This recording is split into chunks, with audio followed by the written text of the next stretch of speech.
Alex Love calms 108 assignment, informative speech. Imagine for a second that you're outside, peacefully drifting asleep.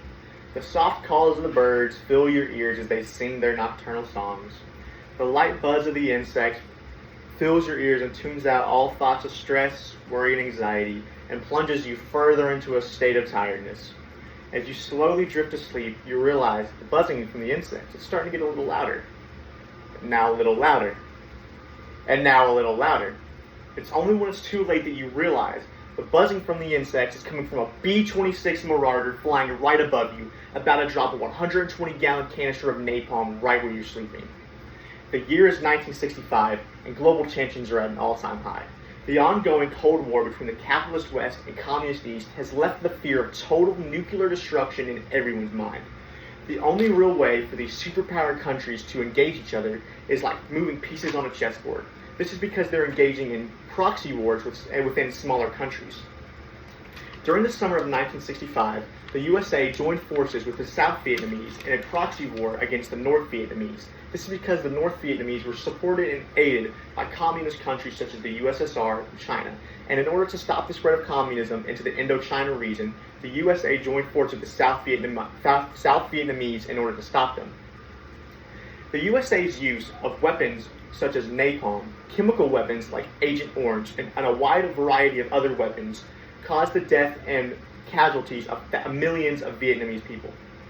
During the summer of 1965, the USA began using napalm, though it had horrible effects on not only the people, but it also had effects on the environment as well.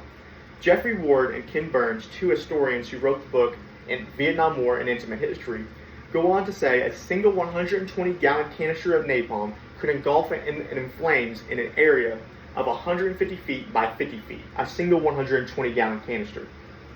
This charred the landscape and prevented people from growing food. This caused the death of countless Vietnamese people through starvation. Jeffrey Ward and Ken Burns go on to state later on in their book, Vietnam War and Intimate History, that over 3,900 canisters of napalm bombs were dropped throughout the war. As you can see, even though intended for the people, even though intended for the soldiers, it was the civilians of Vietnam who were actually affected. This is similar to the story of Nick Oots, who historians Jeffrey Ward and Ken Burns explain the story of in their book, Vietnam War and Intimate History, who, on the morning of June 8, 1972, while traveling with a group of civilians to a nearby village, a pilot mistook them for the enemy and dropped a can of napalm on them.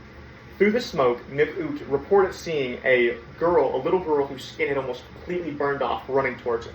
She was screaming, help me, too high." As you can see, the use of napalm directly and indirectly caused the deaths and injuries of countless Vietnamese people. Similar to the use of napalm, the chemical weapon, Agent Orange, also had horribly devastating effects on the environment, or the people and the environment.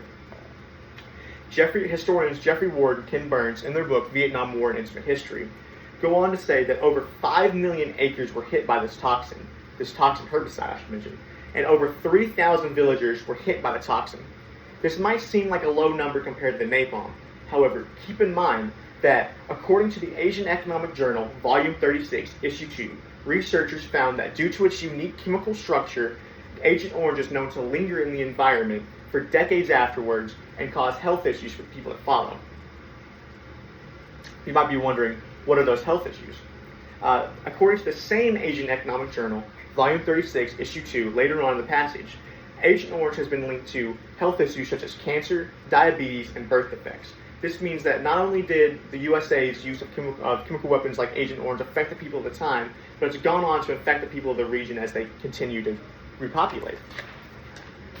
Other weapons, though not harming in the same way, caused similar effects to the Vietnamese people, that being bad.